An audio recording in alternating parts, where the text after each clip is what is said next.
Градоначалникот на општина Ѓурча Петров Александар Стојковски информираше дека со одлука на Советот на општината за прв пат се воведуваат две мерки за поддршка на граѓаните: субвенции за набавка на велосипеди и набавка на клима уреди и топлотни помпи.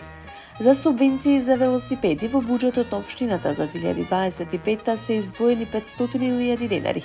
Граѓаните ќе можат да добијат поврат до 3.000 денари за велосипед купен во периодот од 1.1. до 30.6.2025 година. За прв пат се доделуваат и субвенции за еколошки грејни уреди, клима уреди и топлотни помпи. За оваа мерка се предвидени средства во висина од 1 милион денари.